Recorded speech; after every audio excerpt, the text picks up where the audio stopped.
Okay, according to Google Hangouts, we have officially gone live.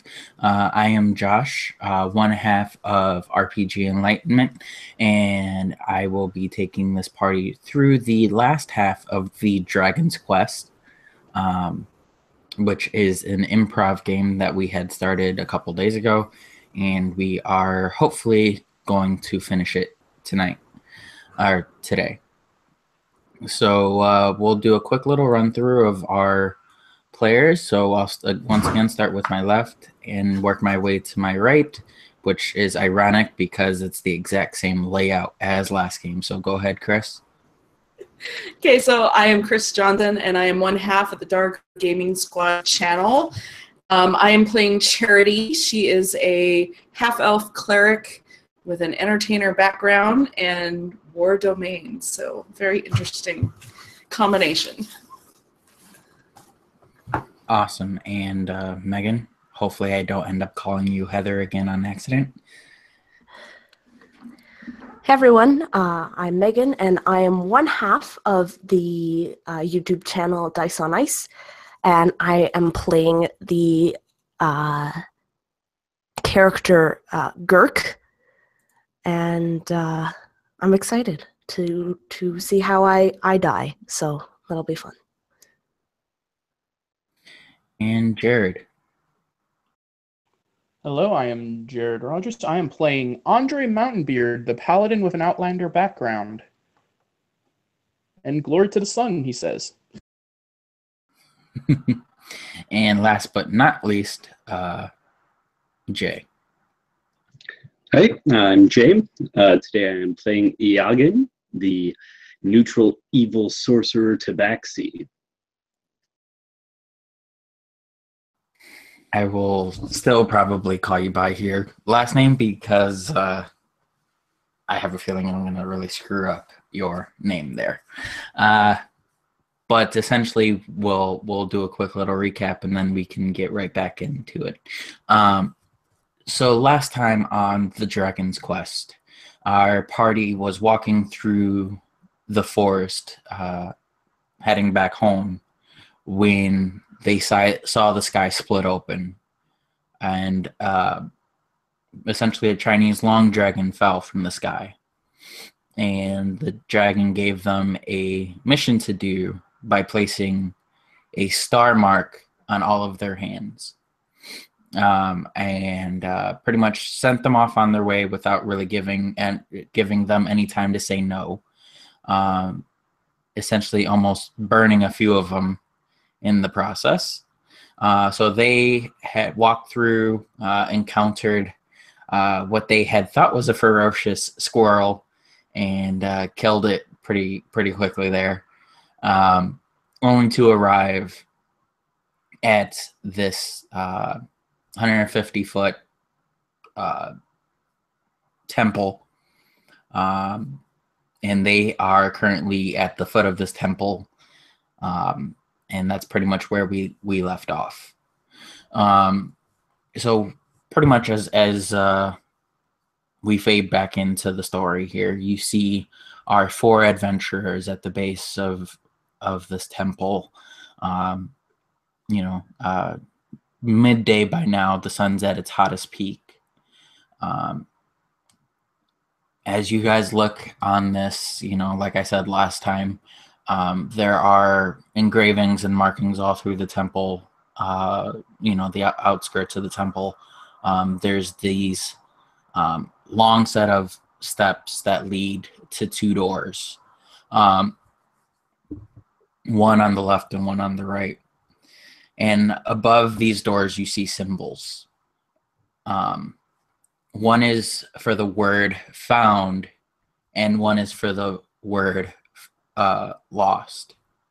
So at that moment, I will leave it up to you guys to let me know what you guys are gonna do.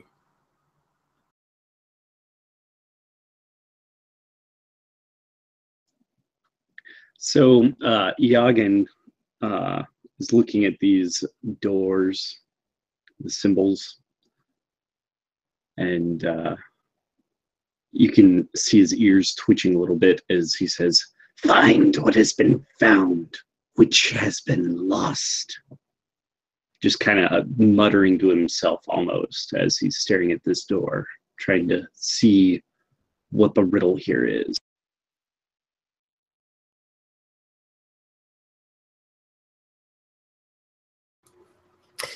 Charity looks around at Andre and Girk and Yagan and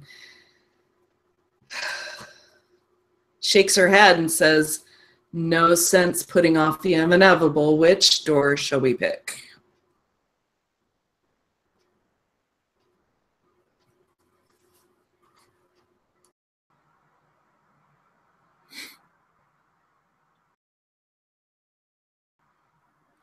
Anything, guys? Don't tell me you guys are getting a little bit of stage fright here.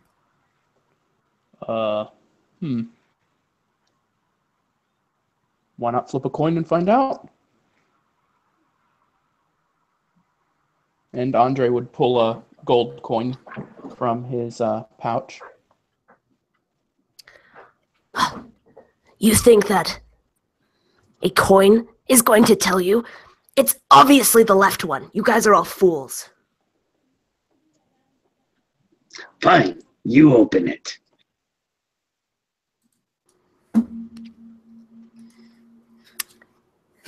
Don't you think the one that's closest should open it? Yagan takes a step back from the door. Fine. I step forward and I open the door. So you walk up the steps to the door. Upon reaching the door, which one did you choose? The left. So you picked found. You open the door, and I forget, does Charity have dark vision at all? She's half elf, so I believe she does. All right. So you'll see kind of like hieroglyphics in the walls. Pretty much as if it was, telling some sort of caution sign. It's very dusty. Like I said last time, no one seems to have been here in a very long time. The door, you hear like the stone rubbing against the floor that as you open it. But realistically, you can't really tell much other than the hieroglyphics.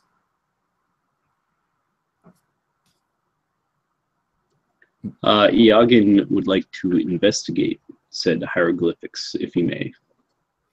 All right, give me DC 18 investigation check. Bummer. 12. All right, so you look at them. The only word you're able to make out is the word out. But pretty much everything else appears to be pretty obscure to you. Girk would cautiously go in behind Charity and kind of peer in. Do you see anything?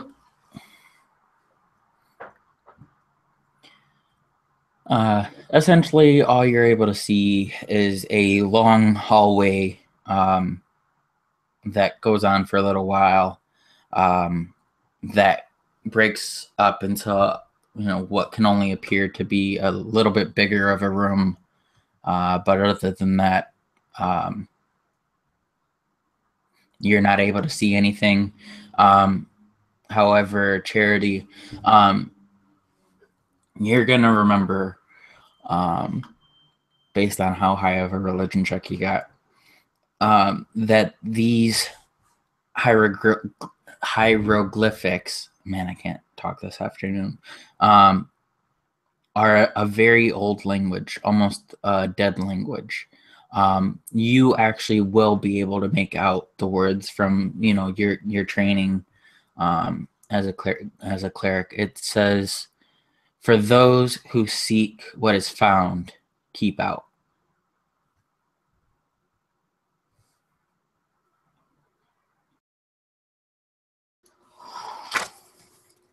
Well, I think perhaps we should try the other door. The message says, "For those who seek what is found, keep out." So we're back to the riddle. And do we really want to trust something that's been written on the wall? Maybe it's just a warning for less stout-hearted of people. This is a test, after all. The dragon told us so. This is true. Find what has been found, which has been lost. So are you guys opening the other door as well, or are you guys staying in this one?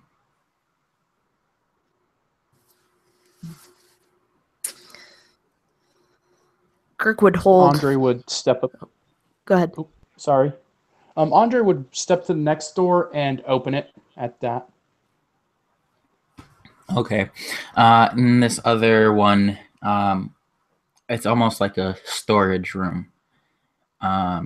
You see some barrels scattered around, broken apart from the 100 or 200 years that they've just been sitting there. However, there are still hieroglyphics on the wall. So other than those little things, you're not really able to see too much.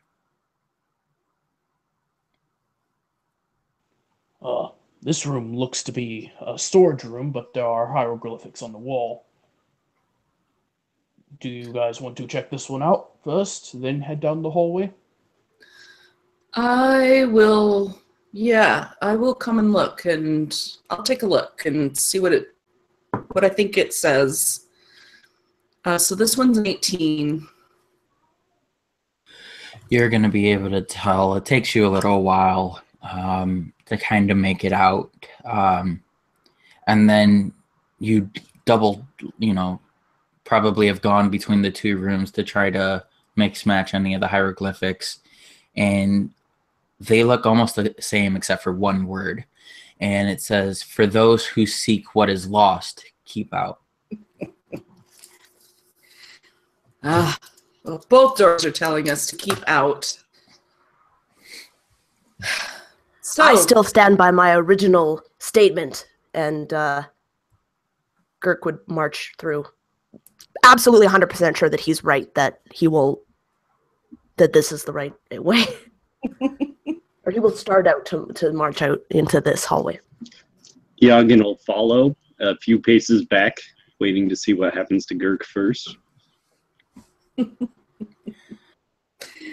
So is everybody going down the fountain corridor? Charity will join her as well. Mace at the ready.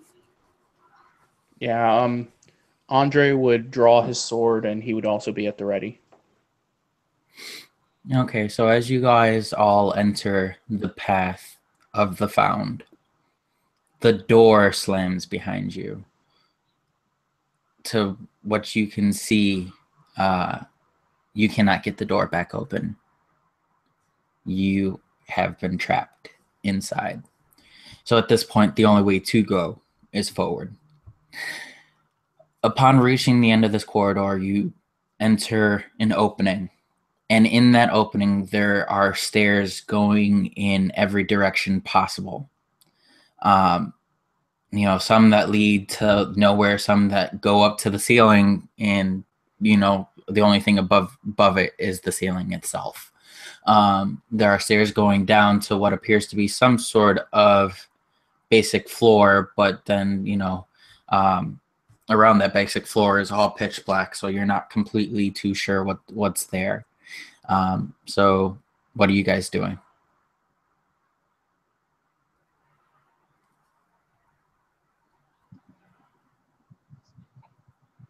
Yagan would make sure that Gurk is leading the way. And Gurk would happily do so, thinking that he has won this one. I will Clearly. cast light on the tip of my mace and attempt to illuminate things a little more for us. With the light that erupts from the head of your mace, you're able to see red all over the walls, splattered amongst black. I don't know how to describe it, like tarish type feel, things that are mixed in with the blood. Essentially, think of like Alien versus Predator type goo after the alien is erupted from the chest across the walls. But still, the floor of this room, other than that little bit that you can tell is for sure, footing, is still pitch black. So, Gurk, are you going up or down? I think at this, Gurk's bravado would waver a little bit, and he would, for a brief moment, kind of look over his shoulder to make sure he has kind of an audience. And so he would kind of do a lot of he would listen and kind of sniff, maybe stick a finger in his mouth and hold it up and just kind of, doing all these stupid stuff. I don't even know why, but apparently Gurk does. So, and he would say, yes. So, I know which way to go, but what do you guys think? What's the matter, Kobold? You lost your nerve? And Yagan would use Detect Magic, as he isn't really sure what's down this hallway. Is there a role for that, or is it just you're able to detect? It detects everything in a 30-foot radius around us. Okay. So you are able to sense some sort of magical energy emanating from the bottom of this room, but you can't necessarily pinpoint the type of magic that's there. You are able to feel like a minor pulse of magical energy in the walls themselves, where the blood and black tar is, but other than that, you're not really sure. All right. I would kind of whisper to the rest of the group, there is magic ahead on the floor.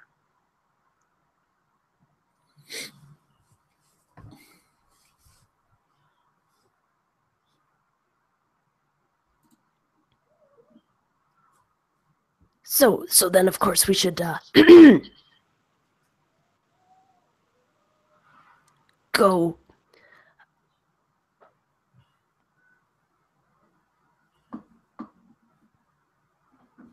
And he just pauses.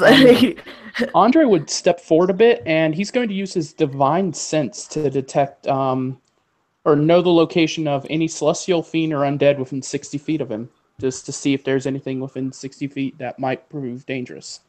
That's one of those three. You don't sense any of those three. You don't know.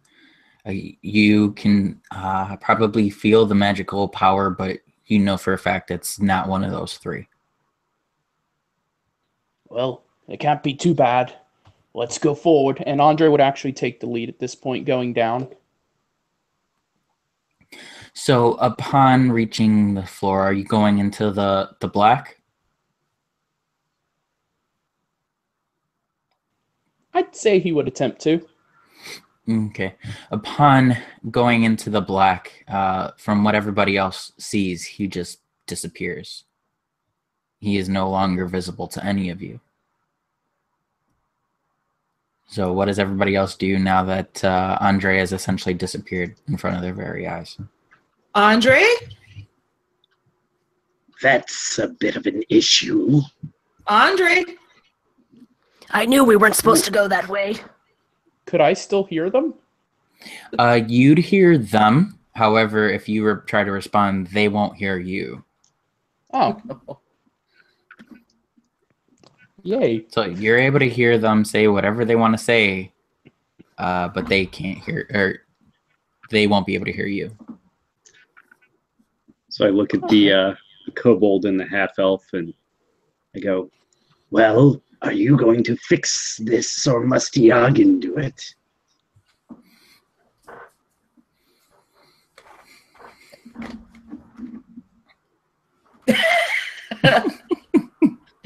I don't think I've seen the four of you stumped this hard. We knew this was going to be a difficult task. I'm just going to follow him. And I go ahead and follow. All right, and upon going through, you disappear just along the same. So is everybody going into the black, or is everybody watching as Charity walks in and watching her disappear? Or are you guys trying to do something else? I think Girk would kind of go up to it and kind of just like put his hand in to where like the darkness starts, and then take his hand out and like look at it. Yeah, you're able to do that. If Jared or if Andre or Charity want to grab your hand when it reaches through, they can. Andre would attempt to. Yeah, I'd say you totally do so, and you hear a very high-pitched scream coming from Girk as he suddenly is like pulled into the darkness. Just like, ah! Old friend, it's just us. Now, Don't I'm do assuming McBrash is staying behind, so I'll give him a second to think of what he's going to do.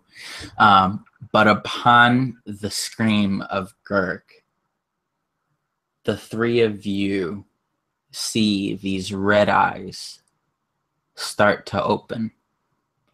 And this thing that you can only tell is getting taller and taller. Essentially, if we're being a little meta and where you guys are essentially standing in front of an iron golem that essentially stands to the noise. What you guys are, the three of you are able to see, is that this iron golem is standing about 10 feet in front of a opening behind it. Now, look Jay, what you did. what are you doing? Oh, Yagen is like, hell no, I'm not going in there.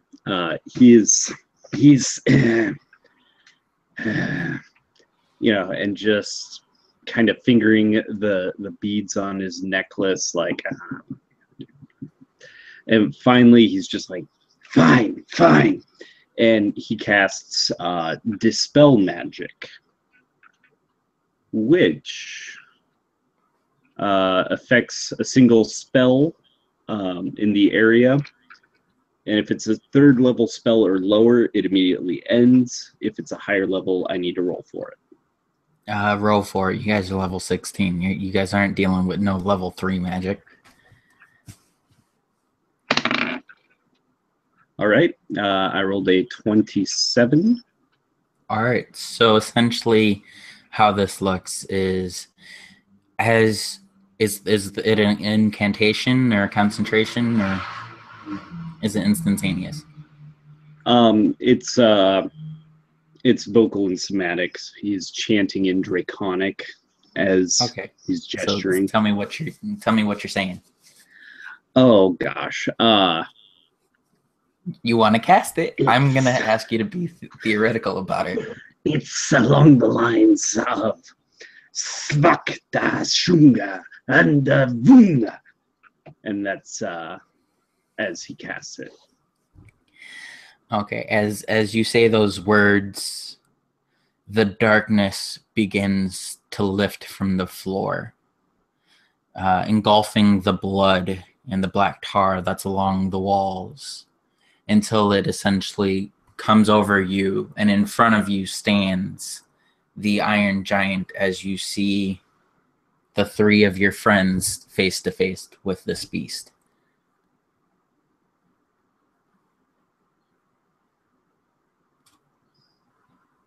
So Yagin kind of has this satisfied smirk on his face as he's like, there you are, there you are, there you are. And then it's like, wait a minute. He wasn't here before.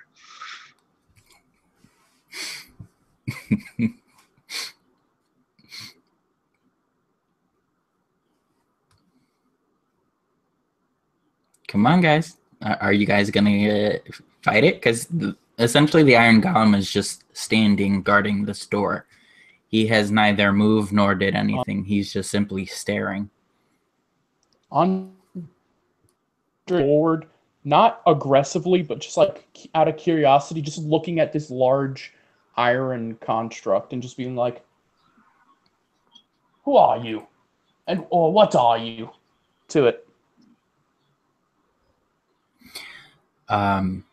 Essentially, the only things that come out of its mouth are, "I am the guardian of the lost." And essentially, anytime you say anything to him, that's all that you're able to hear from him. He's not all that smart. Is the door behind him open, or is it's closed? No, Or is it's like an essentially archway? a stone archway. Okay. So, Girk would go extremely still, but another part of him, he would essentially, I'm casting mislead. And so what that is I become invisible. At the same time, an illusory double of me appears where I'm standing. Okay. So,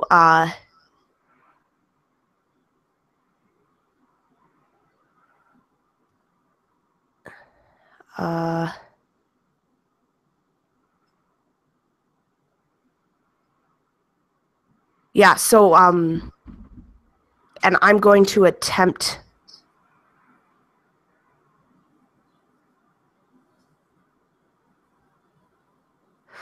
Wait, no, sorry. I read this wrong, I think. I can only move my double. Do you know? Does anyone know? Yeah. None of us have ever Sorry. played this high, so.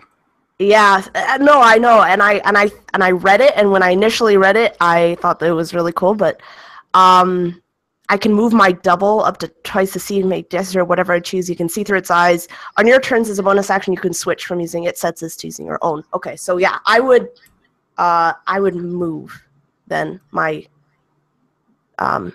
Double? invisible self. No. Are you because I can invisible, or you're double? No, I become invisible. And Okay. a double takes my place, essentially, so it looks like I haven't moved. And Okay. it lasts until I'm essentially... I cast a spell or I'm attacked. Okay. For up to an hour. Either. Okay. Yeah. Okay. Yeah. And so I would attempt to make a sneak attack and pass this thing. Okay. As you get closer, you can see the golem's construction. So I'll give you this little tidbit of information. it's been battered and bruised on its back. It stands probably a good 10 feet tall, almost as if, if someone was fighting it, they were standing on the steps when they fought it. But other than that, when you get to the doorway, once again, it's black. Like you can't see anything through it. It's just black.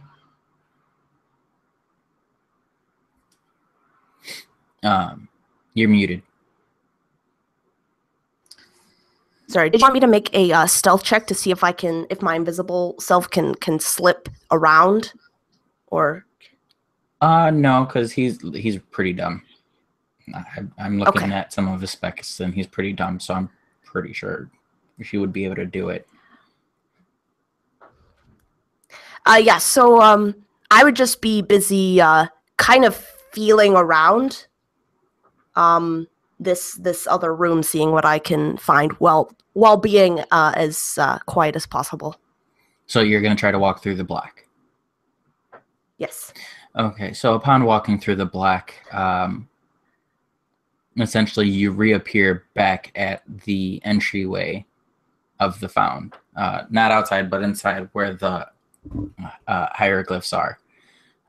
There appears to be something, that essentially transports you back to where you started instead of letting you go forward. Okay. And so yeah, I would kind of run back to my to where everyone's standing. I'm and just kind of go back, like end the spell. So I and myself are one again, and then I would message I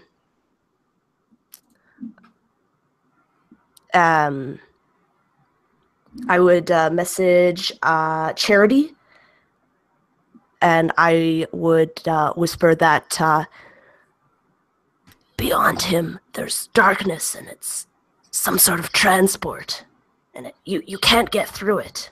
So there's something in there. There must be something we need to do for that to go anywhere. So I look around for hieroglyphics that would maybe tell us something, give us a clue. So is there anything there that might do that? A lot of the hieroglyphs are broken apart from age. The only word you're able to see is fight. Well, the messages are incomplete. So we may just have to fight this thing.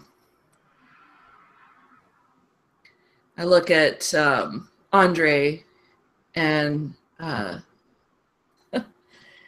Egon to see what their thoughts are.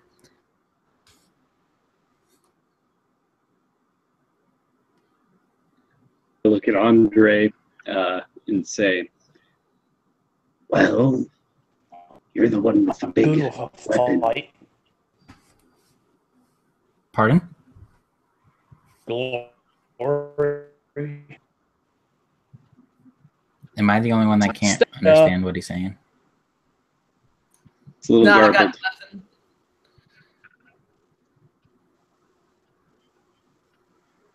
Try again. Am I lagging? Yeah. Oh. Sorry. Not the only one using internet in the house right now, so that's probably the reason why. Do you just want me to type out what I was going to do, or say? Now I can hear you perfectly fine. Yeah, now you're suddenly clear, so. Okay. Well, Andre would step forward, pulling his with his sword already ready, and he's gonna go and thing. All right, go ahead. All right. And that is a 17 to hit. That's not gonna hit. Ah. Well, I still have the second attack to hit, hopefully.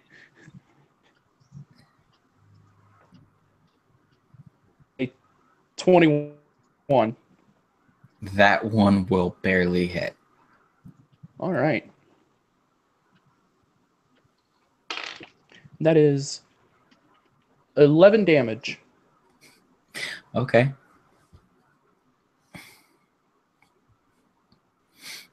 So upon where are you hitting it? Its foot, or where are you aiming? Yeah, 'Cause I'd aim this thing for is like like the 10. knee. I'd aim for like the knee to bring it down. You know, dwarves fighting giants, same tactic. And that's slashing damage, right? Or piercing. Slashing. Okay, he's actually wait, is your sword's magical, right? Yes, it is. Jared? Okay. So he'll Yes. take that full damage. Sorry. No, you're fine. I just got to make sure I don't screw you guys over like I did Friday.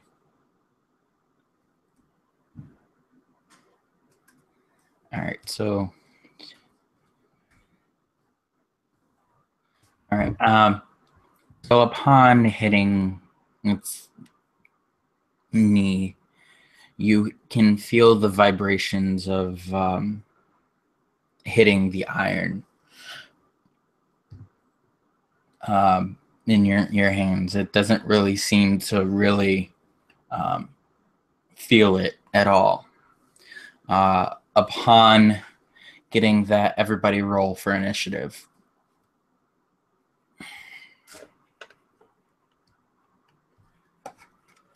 18.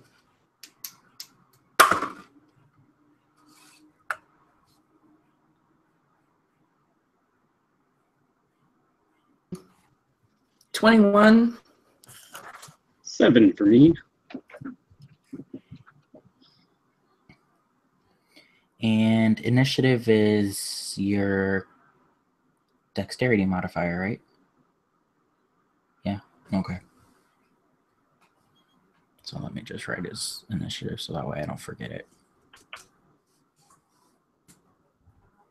All right, so upon having that hit the golem's knee, I guess you'll be able to go again, Jared. Unless, of course, you want to count that as your action. I think I would. Yeah. Or actually, wait. Charity was 21, right? Right? Yeah, Charity Yes. was 21. I'm So 18. Charity can go. Sorry. All right, so I'm going to cast Guiding Bolt. Let's see what that does. Oh, I rolled really crummy. Let's see. What is my... I only rolled a 3, so I think even with my spell attack bonus, it's not going to hit. So describe to me what it looks like as you cast this and it doesn't hit. So, this column of radiant light, she kind of raises her her mace and fires it at this creature, and this beam of radiant light comes out, but it falls. It hits like 10 feet in front of this thing or something. You know, it just, you know, it's like a basketball shot. It just falls way, way short. And it just kind of crashes into the floor and does whatever, nothing. Fizzles out. As essentially your spell goes plop, flop, fizz, fizz. We're gonna head back over to Andre. What are you doing? At this, Andre, would I still be able to say that was my action, just the 2 attacks, or would I make another turn here? I'll say that your first attack was like a bonus attack, or however it's described, because he was just kind of standing there. All right. So you can attack it one more time. All right. This time he's going to raise his sword. It's going to glow as he's using branding smite to just like try to hit the same spot. And that is a holy cow, natural 19 plus 12. That is a 31 to hit. Okay, that one's gonna hit. Yeah. Okay, and that does 2d6 radiant extra and shines light in the area until the spell ends, which I do believe is a 1 minute. All right, wait. How much damage? 2d6 radiant. Okay. And the d8, which I rolled an 11 for the d8, and 3 more, so 14 damage in total. Okie awesome. And upon you hitting this creature in its knee, it pretty much like sparks him to fully come awake, as it's almost like that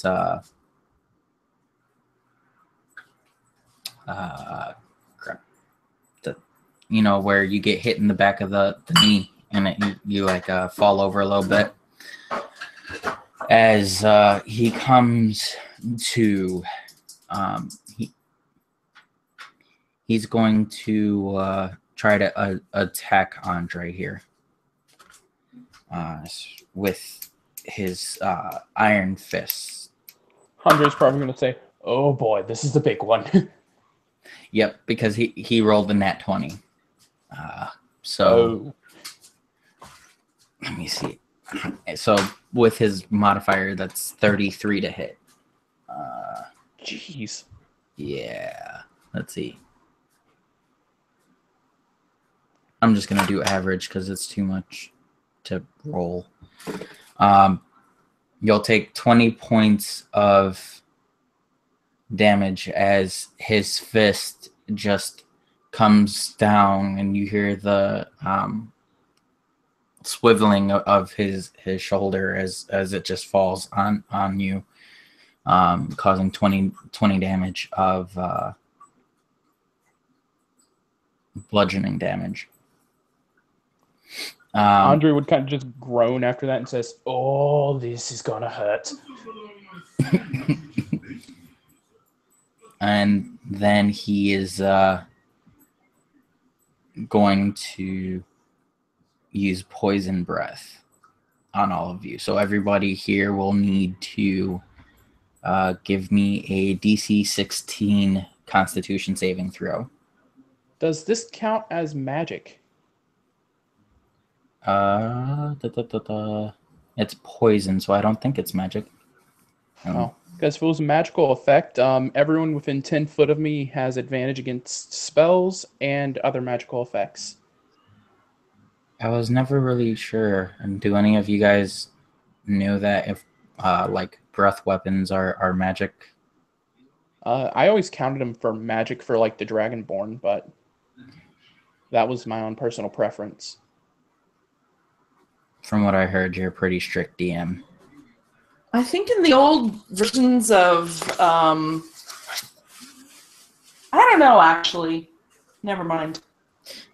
We'll just count it as one, and just to give you a little bit of help. All right. So what would we get then again? You guys get advantage on your saving throw. Sorry. And my... Look at my saving throws. Was that Constitution? Yeah, it's a Constitution saving throw. All right, that's Pretty a much so that 22 way you from don't me. start hurling.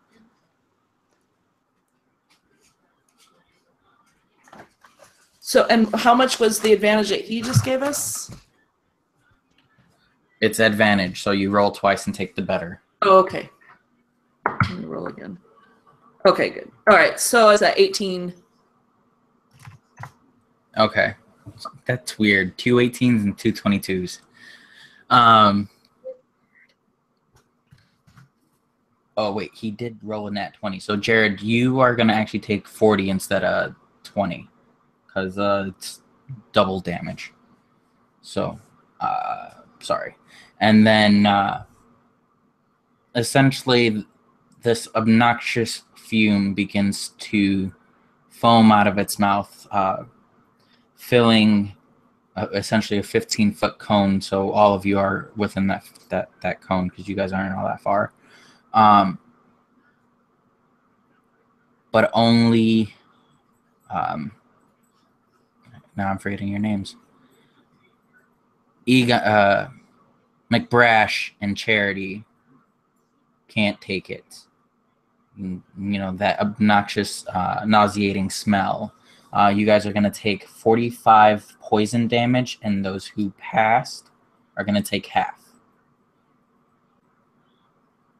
So Charity, you're taking 45 damage, and McBrash, you're taking 45 poison damage.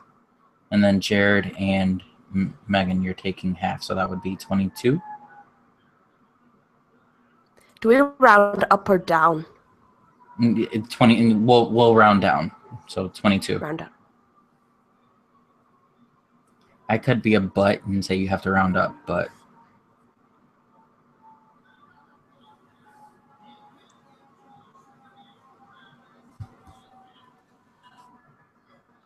Not a nice fellow when he wakes up, is he? I think he's angry. You think? He's just breathing poison and punching me. and that'll be his action. Oh wow. Sorry, I'm looking at the different things that Iron Golem has, seeing as I just randomly picked this here. And then we're gonna go over to Megan. That's the worst thing for a DM to say. It's like, oh wow, that's interesting when looking at like monsters and stuff. That's always very scary. So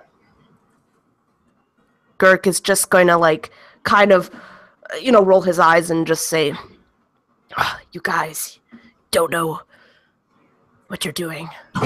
And he would kind of put his hand out, and this green fog would come out and kind of start wrapping around the golem, and would begin. You can hear this like sizzling start, and I'm casting Disintegrate at a level 8 spell slot. So That he counts as needs fire, to make, right? No, it's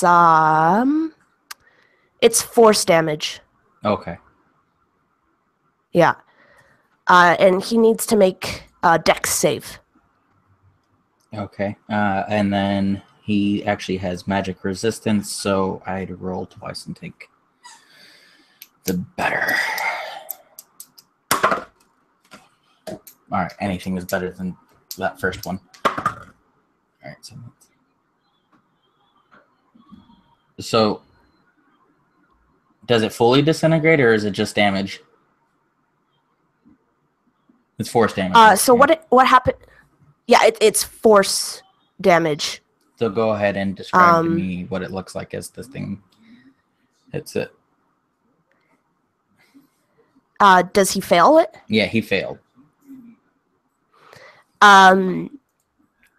So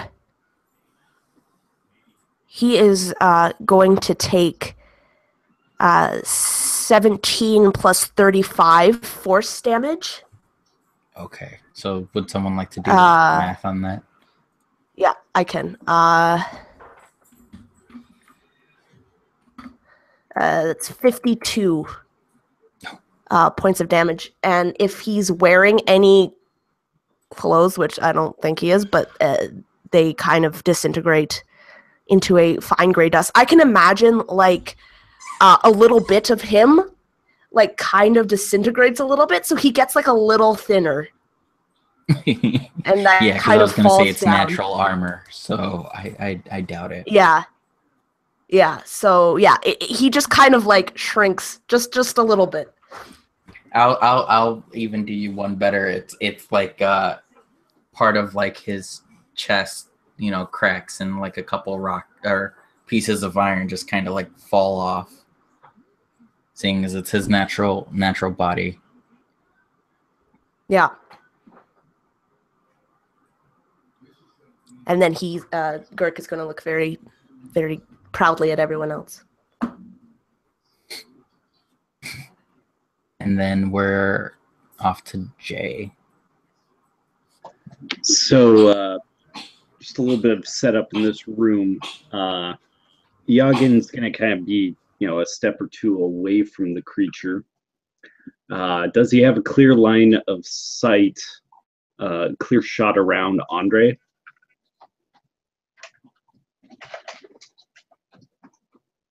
You still haven't come off of the ledge, right? You're still Correct. up on top of that ledge. So yeah, I'd say that you are. There's a good little bit. Okay. So, obviously, if you roll really bad, you might, but right. So Iagin, as a bonus action, just channels his sorcerer powers through him.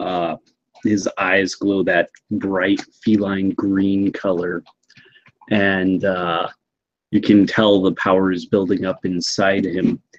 And then he plucks one of his own hairs and holds up a piece of amber in his other hand, and shouts in Celestial, "Una si gaduva," and light channels through the piece of amber and channels through the hair he's holding, and a lightning bolt shoots out at the stone golem, or the iron golem. And he needs to do a reflex save, DC 19.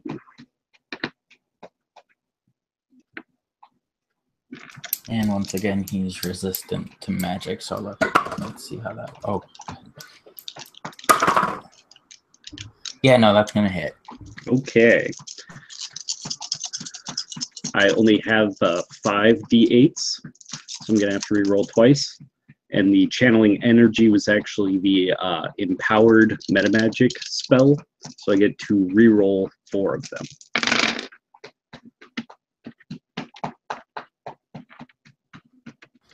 That just might be the end of our column, depending on how high that is. So 20 from the first one, and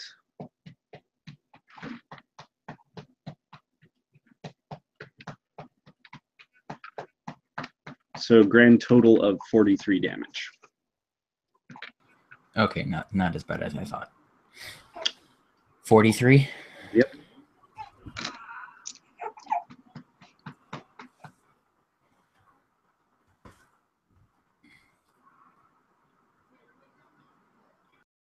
I'm not playing on my phone, I swear. I'm trying to use the calculator.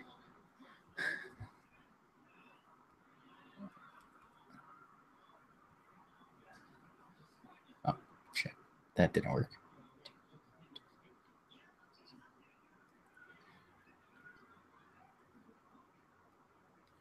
Okay. Not bad. Still up.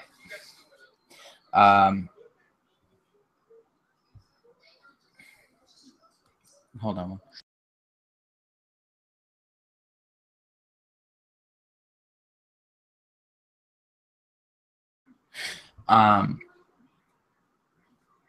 You'd start to see his irons start to become very worn, and it's definitely denting in. That lightning, definitely hit the mark on his chest, and it's definitely not helping the situation. So then we'll come back up to the top, and we're back up to 22 Charity. Sorry. So I walk up to this thing with my mace. I'm utterly frustrated by the entire situation, and I just hit it. Try to hit it. I rolled a nat 20. The sad thing is that's exactly what you needed to even hit him. Awesome. I got lucky. So, and I have a +8, a +7 attack bonus on that, so it's a 27. All right, so roll damage and double it.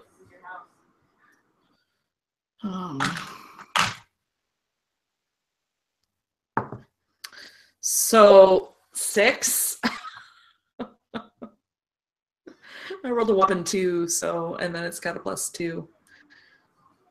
Oh, okay, so 6 damage. Yeah. All right, so describe to me what it looks like as you do 6 points of damage. So this thing's, how big is this thing? He's about 10 feet tall. Yeah, so it's quite a bit taller than me. So I just walk up, and again, I'm just frustrated, and I look at, and I just, I don't actually know how maces are used, but I imagine it's like swinging a baseball bat. So I just walk up and just, and I connect with its upper thigh and just kind of, I don't know, barely dent it. And then I roll away to the side and try to get out of its path.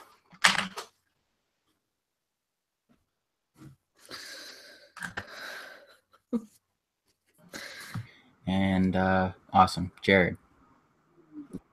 Andre, seeing that this thing is weakened, now says, "Yeah, well, may the sun take you down," as he uses Thunderous Smite in an attempt to do more damage to this thing. And that's a 17, so that one does not hit. Wow. All right. And again, could I do Thunderous Smite again with my next attack? Or... You get 2 actions, or 2 attacks, right? So, I mean, yes. As long as you're willing to expend the spell slot, go ahead. Oh, it's for up to 1 minute, and the first time I hit with a melee weapon. Okay, so the first one, yeah, all right. So if I missed, it wouldn't have used it. All right, so, and that is a 15. That hit. That does nothing. Yeah, that. So describe to me as you try to cast this, but it doesn't work. I imagine Andre would just try to be swinging for the chest and completely forget he's a dwarf, and just both swings just in a row, just 3 feet away from his chest, and then he realizes, "Oh, I'm short. You're tall."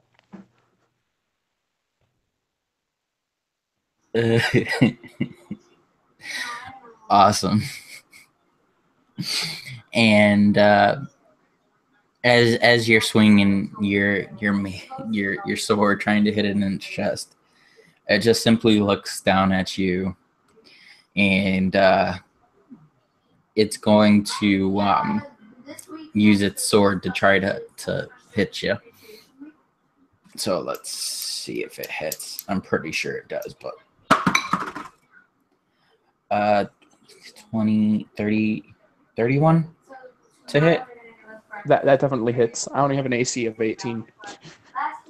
Yeah, I rolled an 18 on die, and it's a +13 to hit. So you're going to take 23 points of slashing damage. I imagine Andre just looks as the sword comes, and he's just like, "Oh no," and just gets hit. And let me roll a d6 real quick because I gotta see if I recharge my.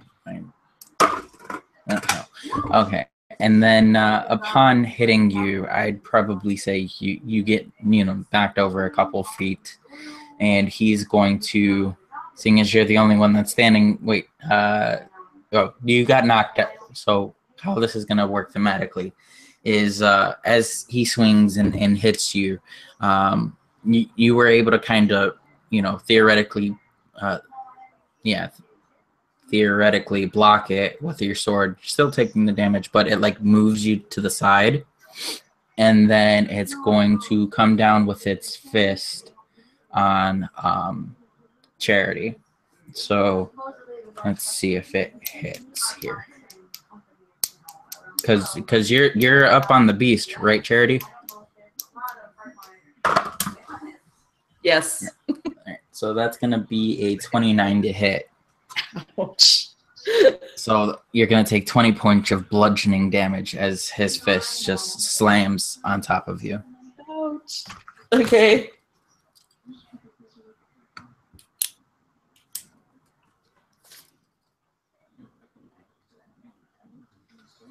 I'm not looking so good.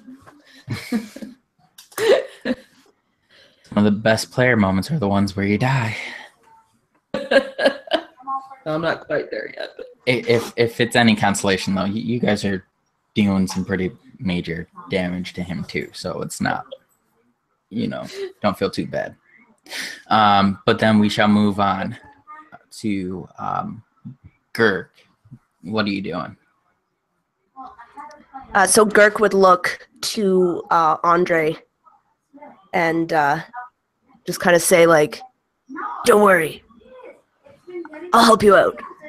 And he's going to cast Enlarge Reduce, and he's going to shrink the golem or the giant or whatever to half its size in all dimensions, and its weight is reduced to 1/8 normal. 1/8 normal. So Yeah, and it. Okay, so you said his size reduces in half, right? Yeah. So then he goes from 10 feet Halved to in like all dimensions. 5. 5. Okay. Yeah. He has disadvantage on strength checks and strength saving throws. If he has any weapons, he attacks with 1d4 less damage. 1d4? Okay. So anytime he attacks, it deals 1d4 less damage. Okay. Awesome. Yes. How long does that last? Up to a minute. Okay. You got a little bit of time then. Yep. All right. So then is that the only thing that you're doing? Yeah. He's kind of keeping his distance, so yeah. Okay. Awesome. And McBrash. All right, so the D&D noob here has to ask a question. Do spells of the same type stack? Explain. Well, you see, Yagan was going to cast that exact same spell. Would it stack, so from going from a large creature to a medium-sized creature to a small creature? I don't know. I don't think it would. I'd say no. Okay. You could always enlarge Andre. That is true, and that is what Iagan will do. Saying, aha, Okay. the golem shrinks, the dwarf rises. Oh, now it's a fair fight, I think. As now he's like so 6 foot tall. Yeah, now he's about normal height. So yeah, you do 1d4 additional damage with your weapons. and you have advantage on strength checks and strength saving throws. Awesome. Awesome. All right, and now we're back up at the top of the order. So, Charity. All right. I cast Sacred Flame. So I raise my mace and direct it directly at the creature. It needs to make a dex save.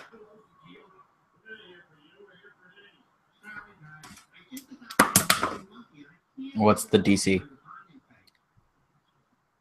So is that just going to be my spell save? That's 13. your spell DC. It doesn't give a DC, so Yeah, we'll say for thematic yeah, because he got a 13 and a 3, so okay. So he made it. Shoot. yeah. Man, I'm just not looking out. Okay. Well, No, it works. okay. Like you're able to cast it. So I get to roll.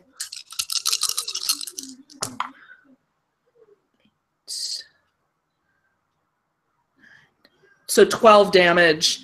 So a streak of this flame-like light radiance just descends on him and penetrates his defenses. So it's radiant light, not fire? Right. It says flame-like radiance. Okay. So it's like light that like burns. Okay. Yes. So you said 13? Yes. Okay.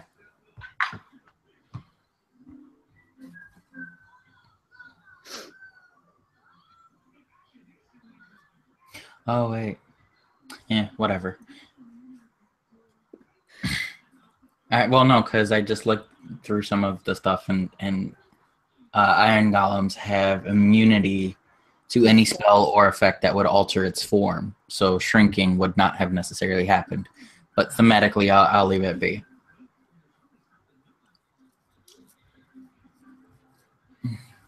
I guess that's what happens for improving monsters, too. It's all right. Yeah, it happens even when you do know what you're supposed to use. So then we move on over to Jared. All right. Staring, I guess at this point, kind of down at the 5-foot golem. For the first time, he's actually staring down at a foe. He's going to attempt to hit him with a sword. And that is a 24 to hit. That'll hit. Ooh. And that is 17 for the 8. Plus 3, that's 20. And has it been a minute since my last round? No. All right, so Thunderous Smite would still be up, and that would be 2d6 extra, and that is 5, so that is 25. Awesome. Battered and bruised. You can definitely tell he is not looking good at all, and this upsets him greatly. You can probably hear the rattling of his iron, as it like. I'm kind of thinking like a tea kettle, kind of like rattling, as he is essentially going to use his sword to try to attack you, Andre. I still have my second attack. Oh, okay. Go ahead. Yeah, sorry. And that is a 27 to hit. Okay. With 15 damage. And you're including your extra D4, right? Yep. Okay, so another, how much? 14. 15? Okay. Damn. And then Andre would shout, "How do you like me now?" And the only response to that is, I am the guardian of the lost, as he swings his sword at you.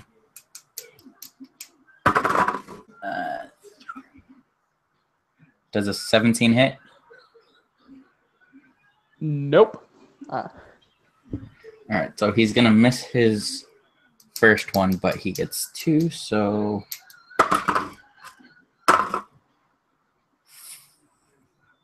all right, so 18. Yep, that's my AC. So yeah. Okay. Okay, so you're gonna take 19 points of damage. It's supposed to be 23, but I'll take the max out of that D4 unless someone wants to roll a D4 for me. And you'll take 19 points of damage, if anything. I got a 3. All right, fine. 20. You take 20 points of damage. Your friends just helped you take more damage. Ha ha ha! Sorry, Even your Andre. friends shall turn against you. Theogen's okay. evil streak. Oh yeah, I still gotta take that into consideration. Oh, okay. I think this might end up becoming a 3-parter if what I just thought of ends up happening. Because I know how your time constrictions, Chris. That's why. But upon he does that, and then we move on to I forget your character's name. I wrote it down so that way I wouldn't forget, and then I forget anyway. Girk.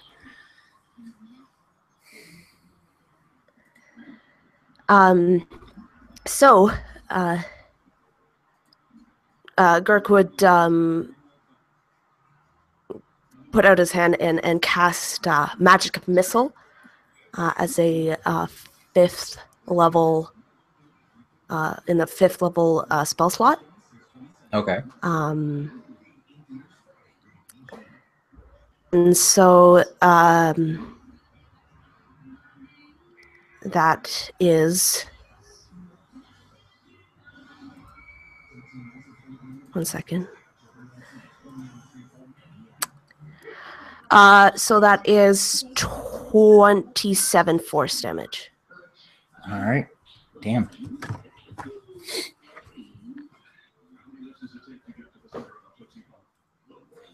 He is not looking good at all. He's just fallen to his knees, probably leaning on his sword to even stay standing. And he just starts to shake, and his armor is dented in really bad. So go ahead, McBrash. All right. So Yagin, for those who are looking, you see smoke start to come out of his whiskers as more of this sorcerous energy is pouring through him, and he just super fast, beyond the capability of even a cat-like creature as him. He launches a bolt of ice on one side of him, then spins around and launches another one on the other side of him, effectively casting Quicken Spell and shooting 2 rays of frost. All right. And that is a 19 and a 27 to hit. So only one of them will hit. All right. And for damage, we have 12 damage. Describe to me how you kill it. Oh gosh. So the blob of cold goes into the slot that Andre had dented in its head, and the frost just goes in there, and you see the light in the golem's eyes just wither out. Awesome. And as the light withers out, the pieces essentially fall apart. His head falls off, his arms, pretty much as if it was a man in armor, but then, the man disappears from the armor and all the pieces just collapse. And upon that collapse, you see a black smoke come out of its body and go into that darkness that you saw in the doorway, and the doorway darkness goes away.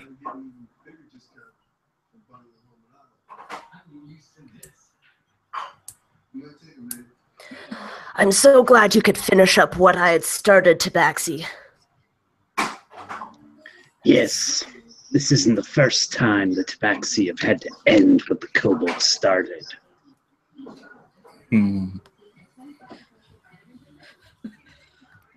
Nice work, all of you. Thank you for saving our skin. It was my pleasure. Andre's still looking at himself. Would he still be enlarged? It lasts a full minute. Oh. So you'd have probably about 20 seconds left.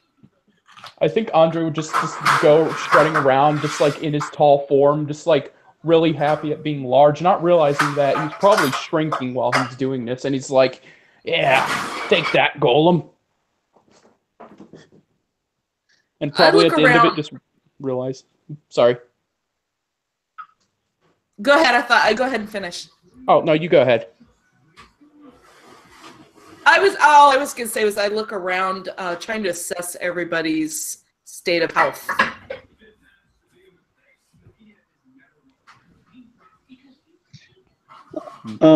You've been with Yogg a while, and he's not doing super good. He's kind of favoring his one side a little bit.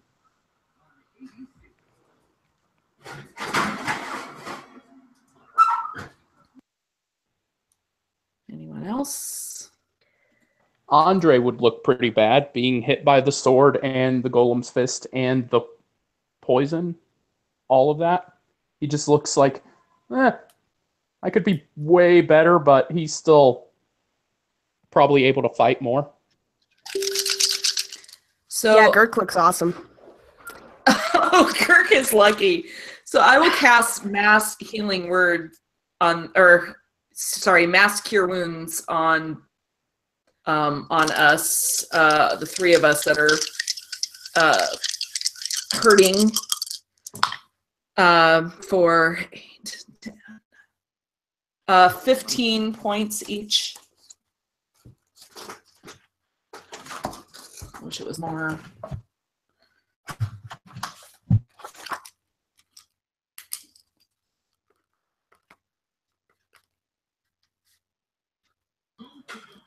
Awesome.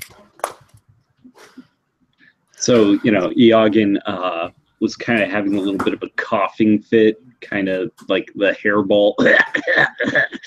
And when you cast that, it kind of almost immediately ends. He straightens up and he's all better. Great. Andre still doesn't look too good, but he's going to take a holy symbol out of his bag, and he's just going to push it to his own chest and use Cure Wounds on himself as a 4th level spell for 48 healing. Damn. Okay. There's 10, 15. That wasn't much better.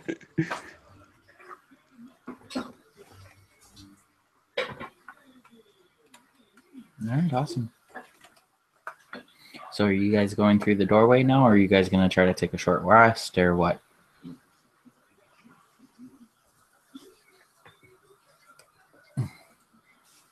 I think Girk would be interested.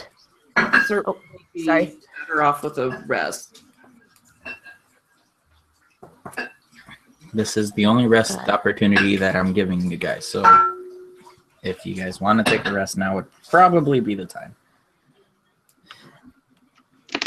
I'm good Andre with could that. use a rest. And he would say that, yeah, I could use a bit of a rest now that I'm back to my normal size. He looks at himself, just like still pretty bruised.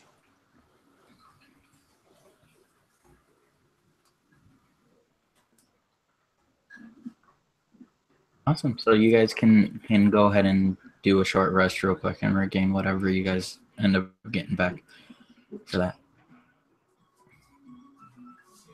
Like I said, this is the only time I'm going to give you to rest.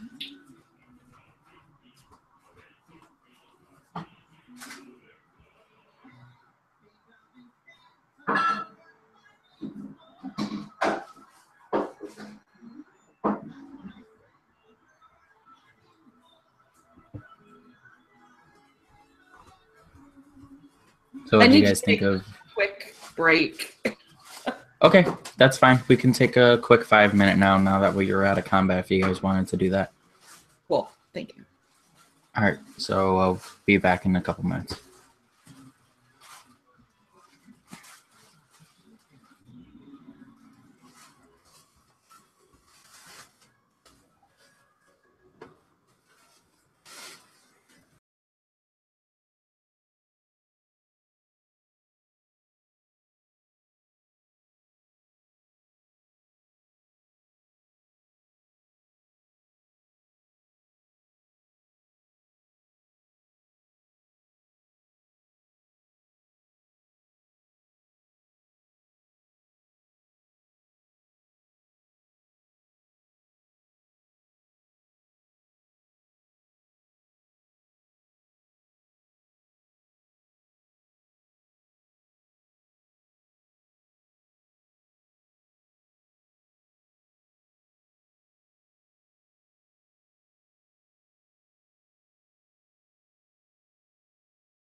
I'm back.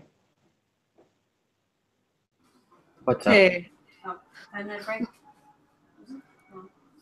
So, Kitty, the door shut. So yeah, Chris, this might end up into a 3-parter if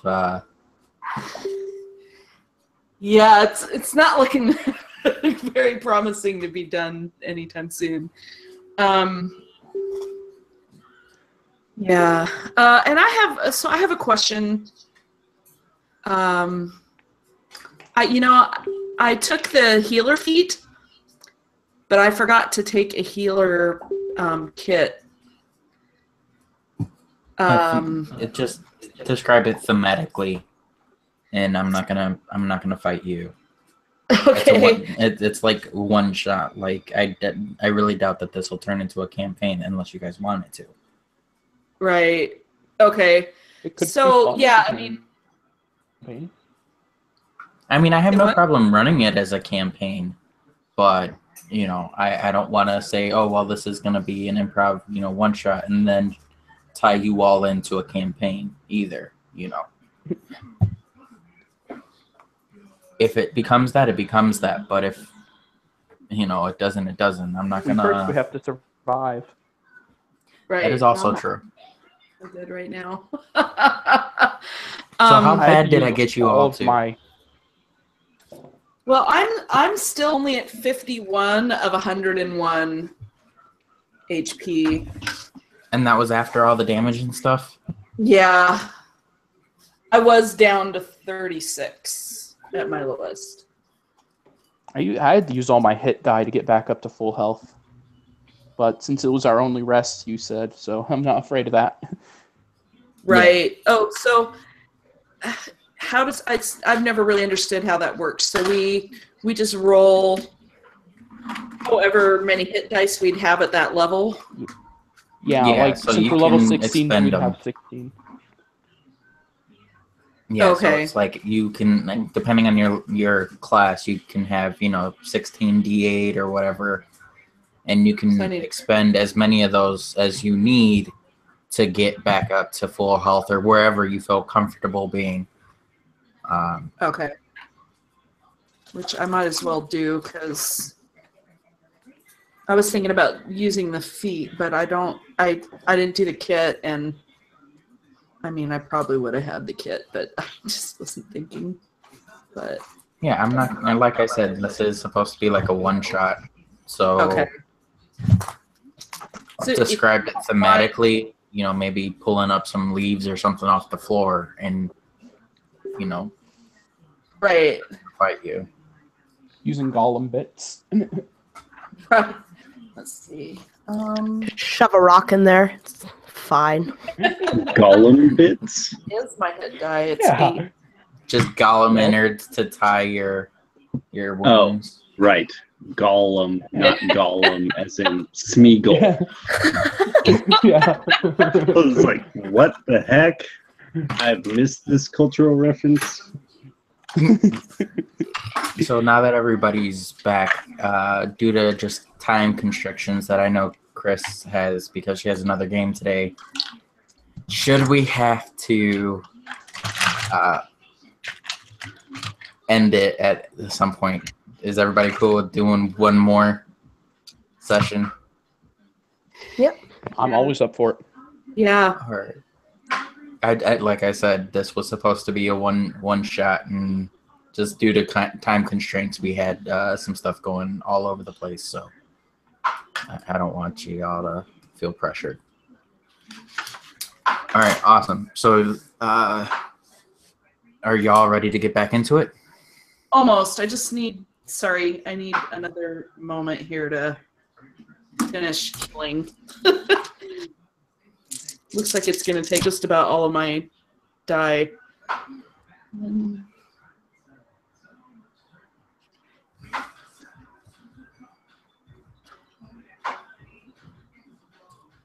Hasn't everybody thought about the fact that we use die to keep our characters alive?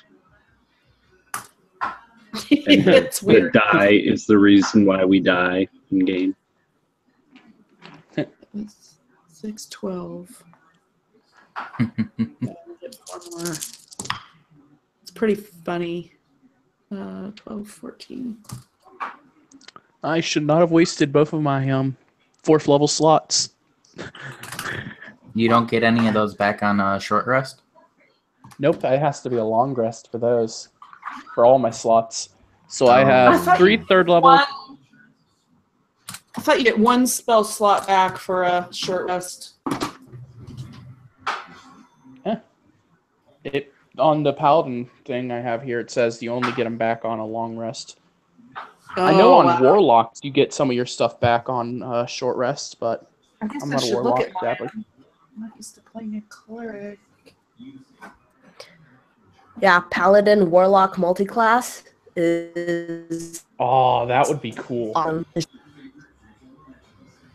Yeah, had a lot of fun playing that. I got to try that one of my games.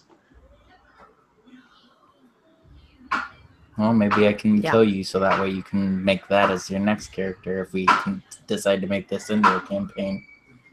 I'll just kill you off. It's alright. Yeah, it's fine. I don't like Gurk anyway. He's a jerk. Yagen is the jerk. Oh, I kind of like Andre. fair. He wants glory for battle and to the sun. So if we took an hour rest, for me it's 1 minute of meditation for per level of spell. Yeah, I'd say about an hour. You wouldn't Math. have much more than an hour. Okay. So I would definitely get. Because, I mean, remember, it's essentially like you're taking a lunch break. I'm like, man, I'm worn out, kind of hungry. I'm going to sit around, have some food, Right. chillax for a minute before, because taking a long It's rest. when all the. Go ahead. Oh, sorry. No, I was just saying something. Yeah, I'd get stupid. all of mine back in this case, so I'm good. Okay. I was just saying that like they all punch out to the lunchroom, Yeah. and then we I mean, punch to back take in. a long rest. I mean, for a long rest, we could just pull like a golem arm over and use that as a pillow or something. Right? It'd be fine. That's okay. Well, The hour no. rest is enough. Is enough. I'm good. Every dungeon has its own economy. There's shifts with all the guards. They have to take their break somewhere. Just nip in there for a few hours. Ever since the There we go. union, they unionized. Man, they just want rights. Ugh. Yeah. Yeah. All right. So, are you all ready to get back into it? Yes. Awesome. So, what are you guys doing? Are you guys walking in through that doorway? Andre would. He wouldn't even wait for the rest of you guys. You guys would be like just packing up and everything. He'd just grab his sword and just start walking through. Is that doorway still black? No, when the golem died, it went away. Okay. Sorry, I was probably not paying attention. Sorry. Yeah, Gurk. Yes, Oh, I sorry. follow Andre through. Gurk would run up to Andre and just like kind of be as nonchalantly as possible, try to like speed walk past him, when they're like trying to speed walk and they're not trying to make it look like they're passing him. You probably wouldn't even have to speed walk. He's like his short dwarf legs can't keep up with yours. Well, I don't know. I'm pretty short. Oh yeah, you're a kobold. Yeah. Oh, let the two short people take lead. Yeah. All you tall people can stand behind us. That'll be interesting. So as you guys walk through this hall, you end up in another even bigger room. There's this big stone sacrificial chamber or table, and in the floor there's it's essentially a big round engraving in the floor, and essentially think the beginning of Hellboy, how they open the gate with or get the one guy back from the dead, how they have to slice their hand and it fills into that little pot. Yeah, essentially that's exactly how it looks. And you see some ruins above the table, and the Charity, you can give me a roll to see if you know what it says.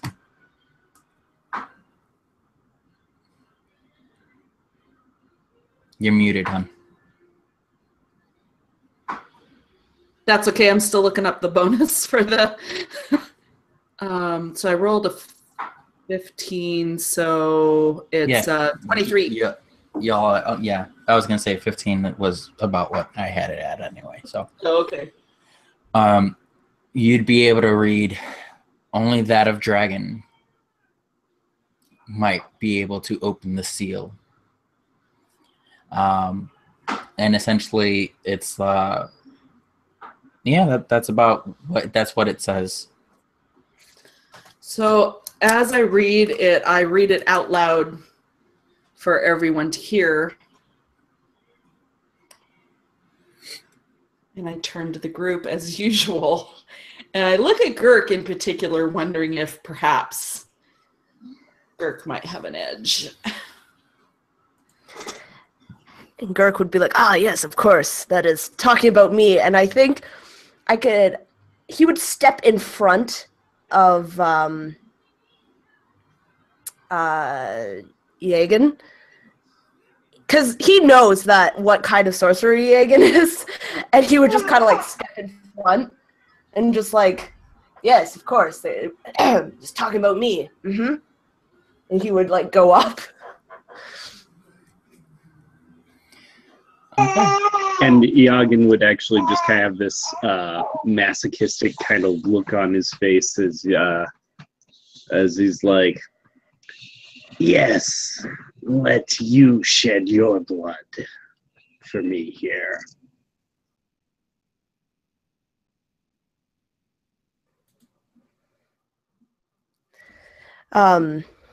So, okay, you said it was kind of like a... Does this look like there's the hieroglyphs and... So there's the hieroglyphs, there's a stone tablet, it's essentially the stone tablet, essentially where they make the sacrifice, and it's like a little tunnel system-ish, where, the sacrifice's blood would fill in the floor below, where the big round essential like sacrificial maze for blood is. Right. Girk is walking towards it. He's just like muttering himself about, they're going to write history books about me, and there's going to be myths and songs, and I'm so excited. Like, he's excited because he gets to do something cool, he thinks. But by seeing the amount of blood that needs to go in here, he kind of looks down at his small stature and then looks at the basin and then slowly just starts taking out like a little knife and just, where do you think I should And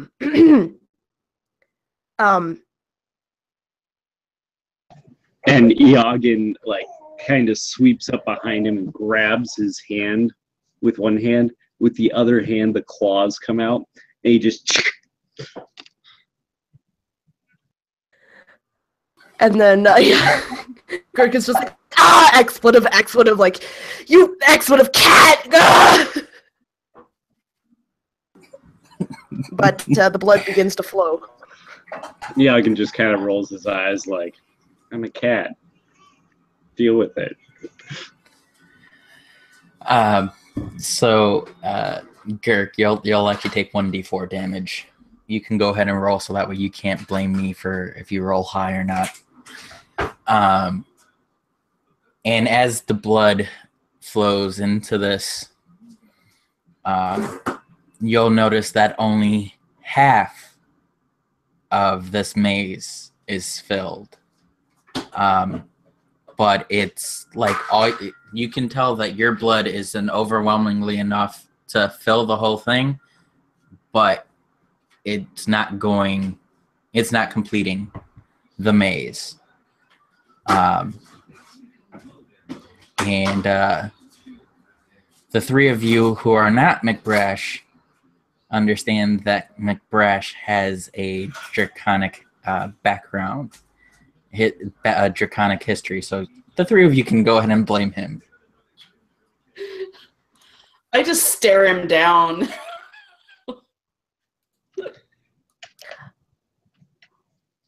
Girk would actually step towards him with a knife and just be like, "All right, it's your turn." And Yagan would just kind of continue to do that, glaring down his nose and, pull the claw out and just dig it into his own flesh and just rip until he begins to bleed.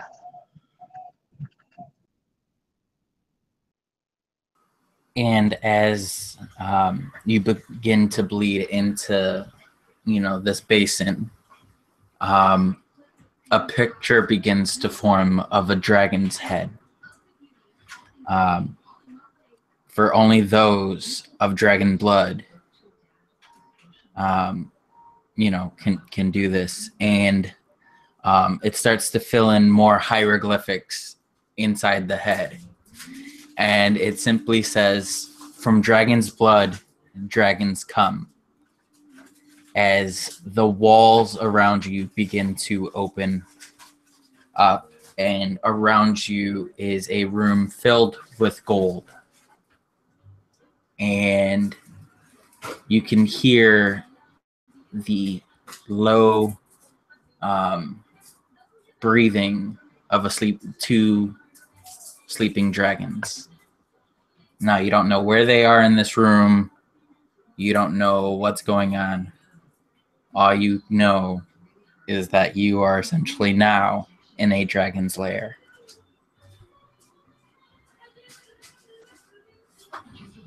I look to the sky and I just, really?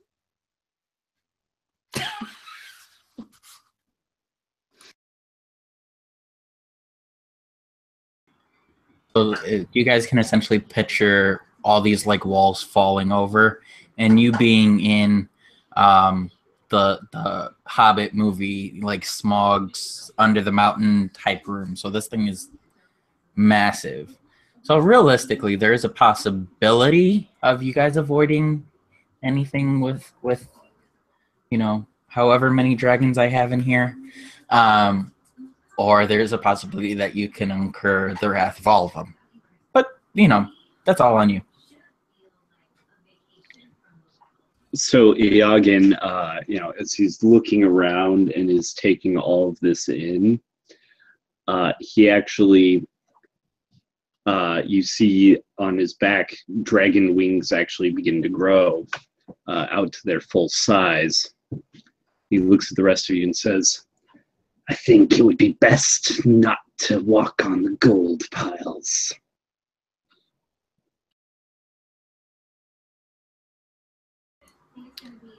Does anybody have an idea what we're actually looking for yet?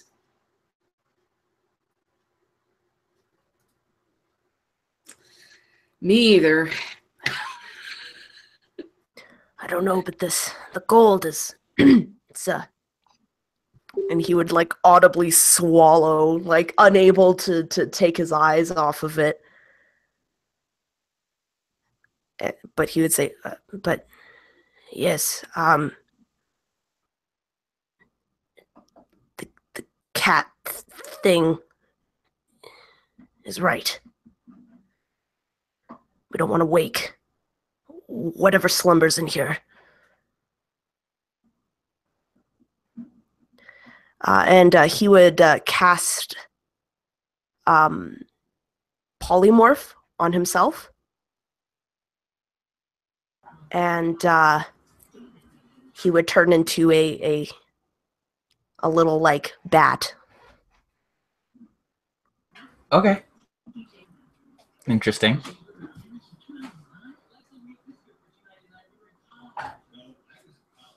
What are you doing as a bat? Oh, go ahead, Jared.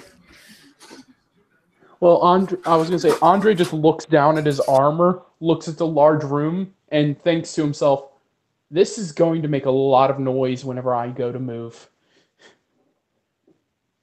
Because no matter what he's going to do, he's probably not going to be able to sneak past anything in here. So he's just standing there, letting everyone else do their thing. Yeah, Girk would actually fly towards Jared, or sorry, Andre, and oh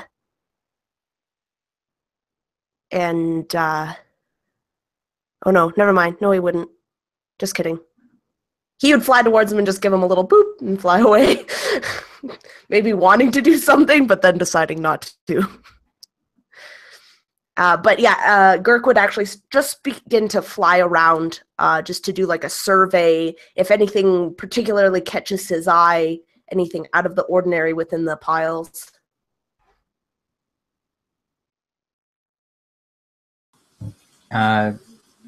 Again, all you really see is the mountains and mountains of gold scattered, essentially hill by hill, ups and downs of just mountains of gold. You do actually start to hear the breathing a little bit heavier or like closer. But essentially, give me a perception check to see if you notice anything in particular. So he got a 6, so he doesn't really know where he is. He's too distracted by the gold. Awesome. So Iagin is also gonna do a quick little reconnaissance mission around this room, and just kind of try and get a feel for how big is it in here.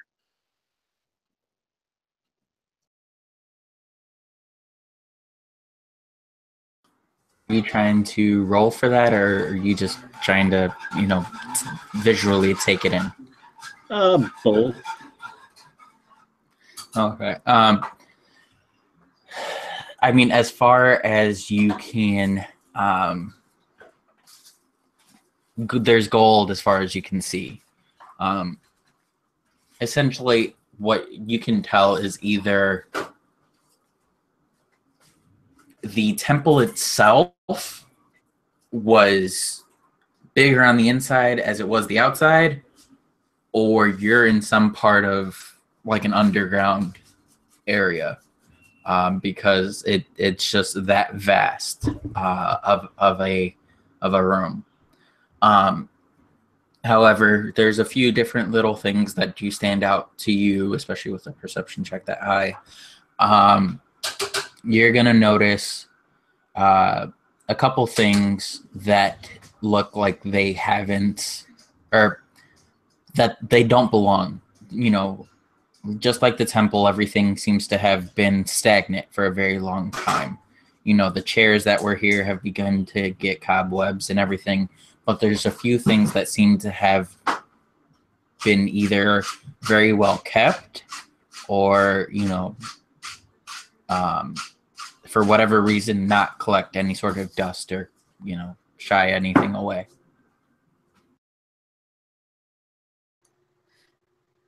All right, I would definitely go a little bit closer to that area.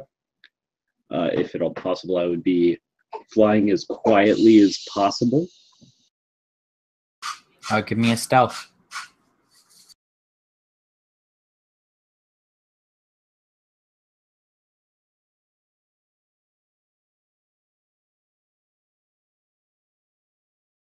That's 17 for stealth.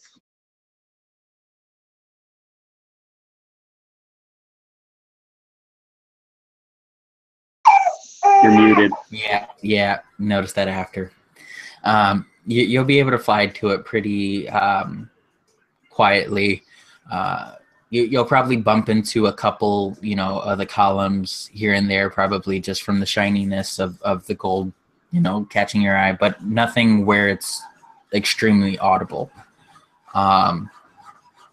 When you get to what you saw, all it pretty much looks like is a gauntlet and a sword. Not like a sword, but like a dagger, like a short dagger, that just look like they haven't been touched or moved, but somehow managed to not get dust or anything.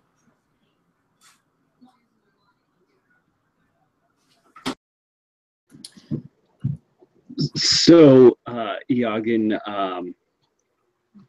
having an affinity for both treasure and wondrous works of craftsmanship, he's going to grab both of those things and fly as fast as he can back to the party. Now, which one do you grab first? He'll go for the gauntlet.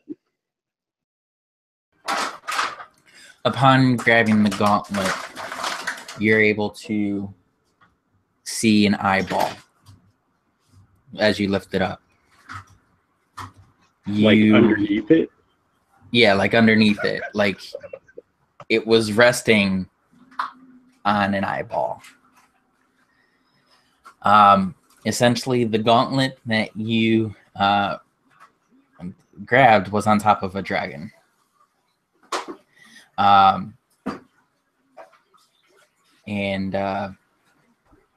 You know, you can still try to grab the sword, but you'll probably need to do a sleight of hand check to make sure you don't waken the dragon.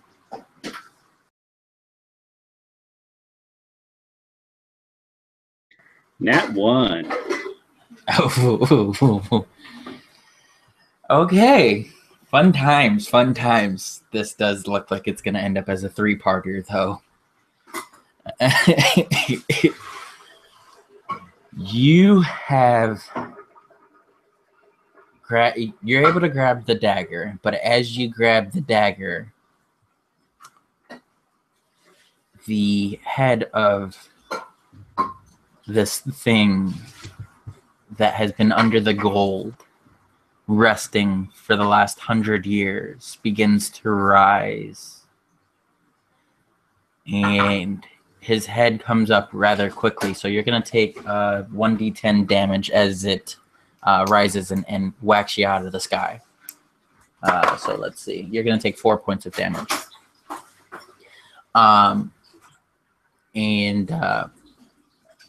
As this head rises, you aren't sure what it is because its skin itself is gold. It almost matches with everything around that. If you didn't see the eyeball itself, you would not have realized that this thing was a living creature. So essentially, yeah. Was anybody with you, McBrash, or were you all by yourself? Since I was flying around, probably by myself. Although at this point, I'm probably making quite a bit of noise. Yeah, the gold starts to fall from the beast as it begins to rise. It's not as big as you remember for dragons, at least. I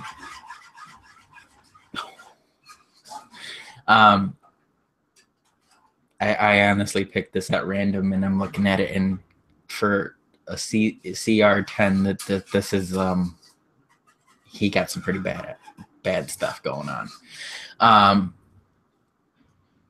And the gold begins to fall. Everybody around can hear the echo as the gold falls, and chairs and stuff begin to break as the dragon arises. So you can go ahead and roll for initiative, McBrash. But as you do that, we'll move on to everybody else just to make sure that we get to everyone. Charity, I don't think you've gone, so let's go with you. Yeah. So I rolled a history check of 18. Thinking back into what I know about history, connect up with what I already knew religiously from earlier about this space. Is there anything more I might know? Like, I don't know. I'm thinking specifically, like maybe Legends of some little bit texture that we might be looking for, or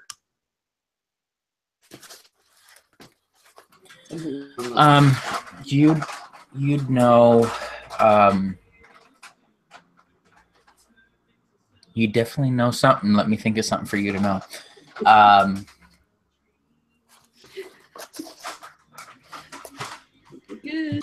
I'd say you've heard legends of this place.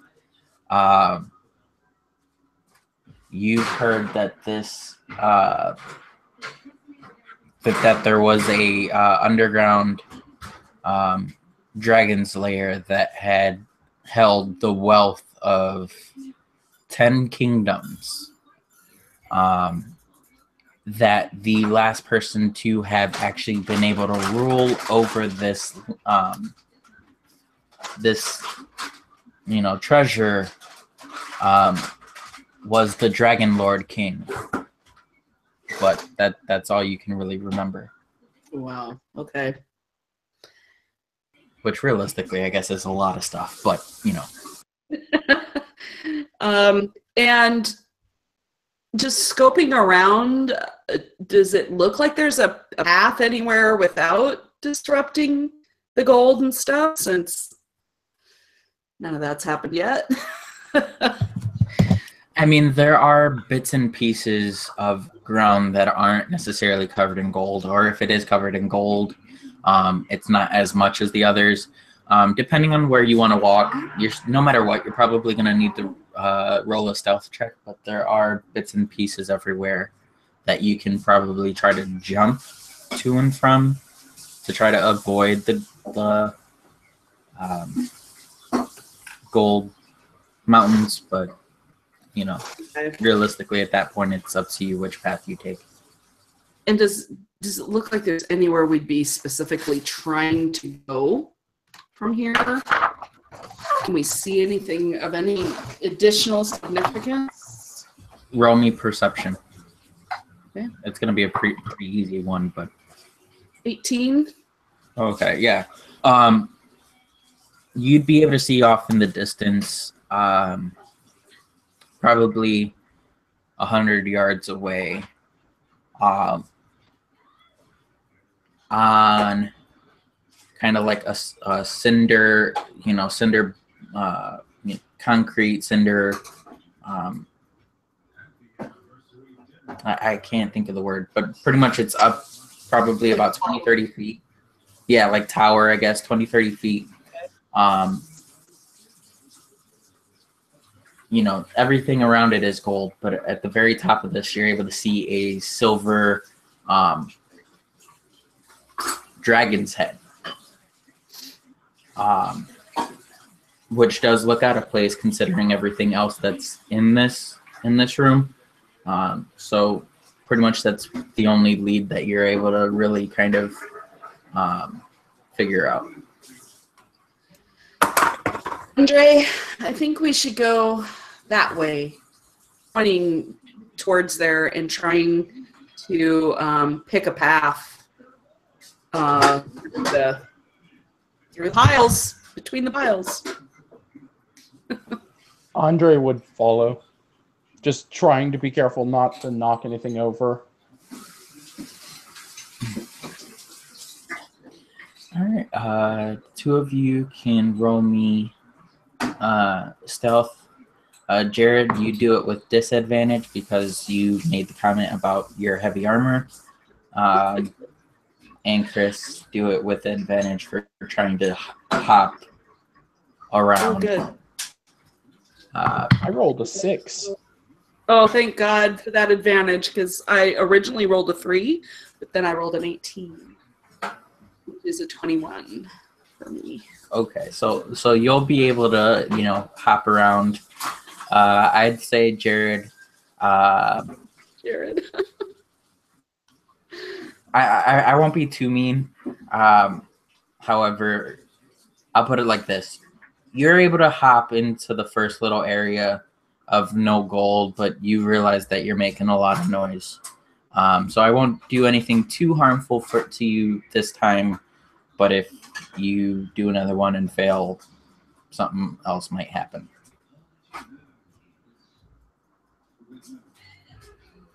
All right. So then we'll take a pause from that and then move on over to Megan and see what Megan's doing real quick. I actually think that with Gurk kind of flying around, I think that he would see Aegon kind of unfolding as he's like kind of flapping about.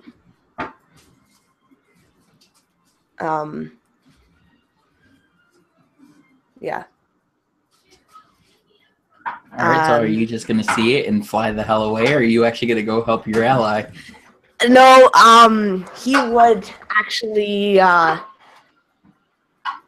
think it'd be kind of interesting to, like, have him, like, fly, beside, Aegon and give him, like, the most disapproving look a bat can.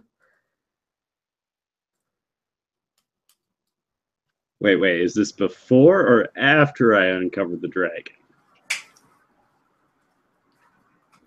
I think she's saying, like, while it's happening. Yeah, like, I think that as I'm flying towards you, at first it's like, oh, there's the Aegon. Oh, there's a dragon. And then, yeah, he would kind of fly towards you. Give you a disapproving look. Jay, I'll give you a chance to try to catch your ally as she flies by if you want. It'll be an opposing roll, so Megan and Jay, if you two will roll to see if you can catch your friend to be like, oh, no, you don't, and force her to help you. Yeah. No, I stop. I would stop. Yeah, I would totally stop. Oh, because originally you didn't say you were stopping. You were saying you were doing a flyby. Oh, no. I'm flying towards him. And no, I would stop. And I could not give up the opportunity to have helped him get out of a pickle. So I'm here for this.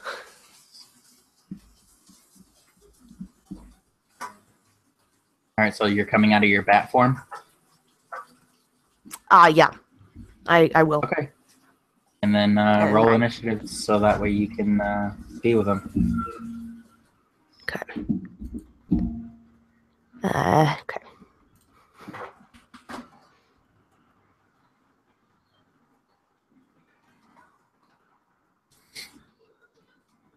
All right, so essentially now we have 2 against 1 on a dragon. And then let's go back over to Chris and Jared real quick. Once again, you hear gold falling apart to your right.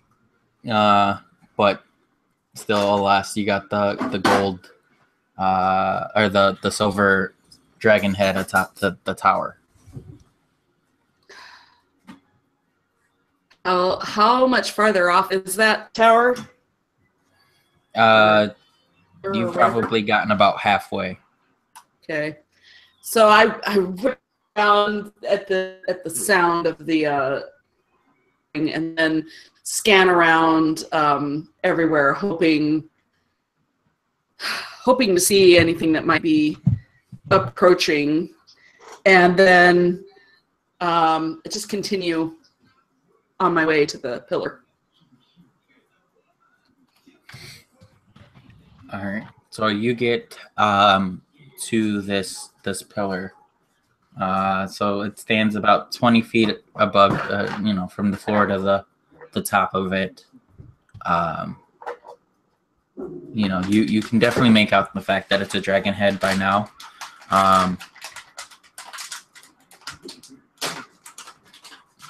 But yeah.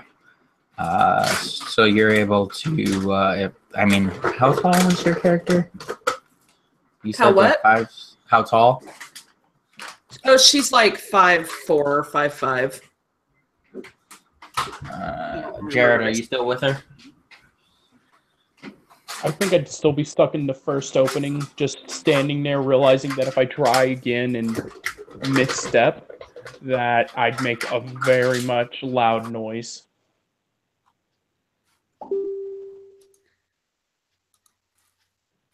Roll for me, just to humor me.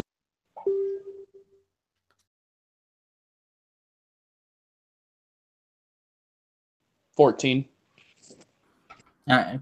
Yeah, I had set it at a DC 12. You're able to get there with her, just because theoretically, yeah, theater, taking it from a theater standpoint, it just makes a little bit more sense. So you're able to be there with her to help her get up there if you would like to do that. So, you stand on me, or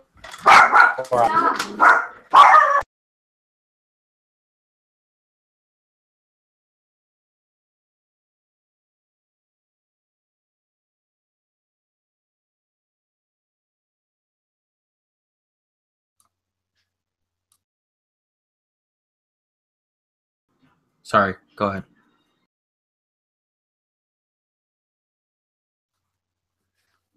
So what did? Oh, I asked her, you stand on me or I stand on you to reach it.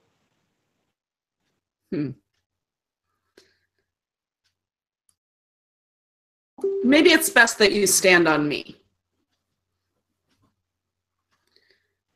He looks again at his heavy armor and he looks at you. Are you sure?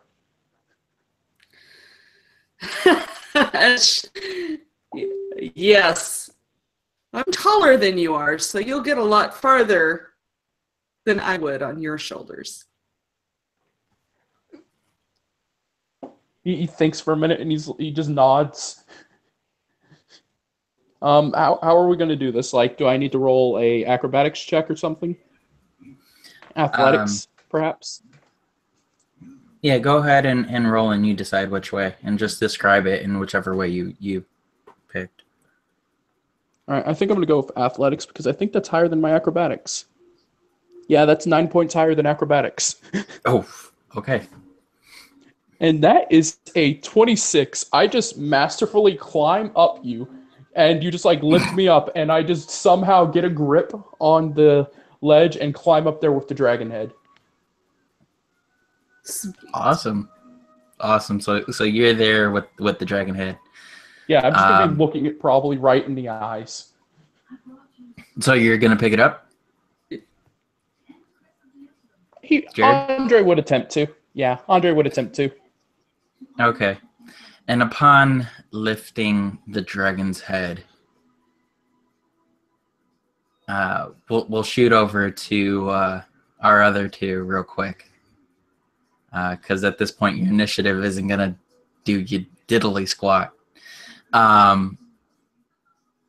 You're the McBrash and Girk. You're essentially gonna see the dragon almost to attack you, and then you see them standing all the way, on their legs, pushing all the way up, and you see their heads quickly, turn over to the silver dragon head, and I'm assuming the two of you would look as well, and you'd see this 3 foot dwarf holding up a dragon, silver dragon head, and it just starts to fly towards your companion. And then you start to hear as the gold around you starts to fall apart as well, as 2 more young dragons come out from underneath the gold and fly towards this silver dragon head. Would Andre be able to hear the gold shifting and then the beating of wings? Yes. Andre would look and just see the figures, and you'd be like, oh, no, not today. And could I have him attempt to jump down off of the pillar into like a pile of gold and hopefully softly land into gold? I mean, you can attempt to do pretty much anything. Dragon head. Would that give me disadvantage? I mean, they just started flying towards you, so no. All right. Although there is, I mean, if you roll really bad, you might just fall into a pile of gold that has a dragon in it. But that's if you roll really bad. That's just a flat 15. All right, so I'll say you're able to land atop of one. It definitely does. You probably like misjudged the jump, and it kind of caught you a little off guard, but you're not going to take any damage from it. So pretty much, Megan and Jay, are you running after the dragon and after your friend as you watch, essentially your dragon and possibly other dragons going after your friends? Oh yeah, I'd be chasing after it. Yeah, I would start chasing after the dragon in order to try and like not pass the dragon, but just try to get to Jared and Charity as fast as I can. All right, awesome. So I'll say that you all are able to get there. Were you going to say anything, Jay? Yeah, so as I'm sprinting along, I actually grab one of the little beads off of my necklace, because it is a necklace of fireballs, and I attempt to throw it at the dragon, if it's within about 60 feet. Theoretic. Yeah, sure. But we'll let that happen. All right. Their fly speed is 80 feet, but we'll just say it's fine. Okay. It's a reflex save, DC 15. 18. And that was just on the dice. I don't know what the modifier would be for that. So. Okay, so yeah, Yagin throws this little bead off into the air, and it just goes whizzing past the dragon. And then there's a fireball that it still goes off. It just doesn't hit the dragon at all. All right.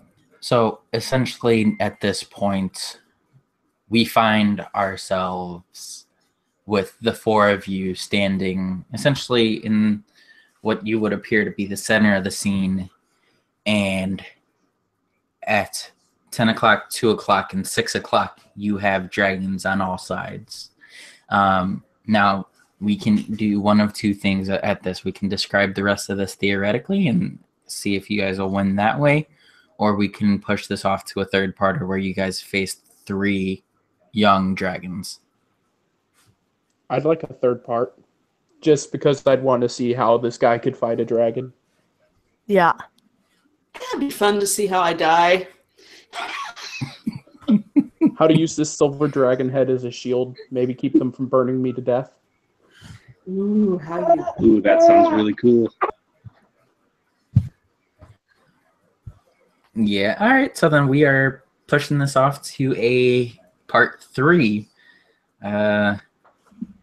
This is interesting. I've never had any of my stories last this long, but this is awesome. Yeah, so now essentially as right before the movie credits start, you see our 4 heroes standing surrounded by gold as far as the eye can see, as this gold dragon plops down at their 2 o'clock. A red dragon plops down at their 6. And a blue dragon pops up at 10 o'clock.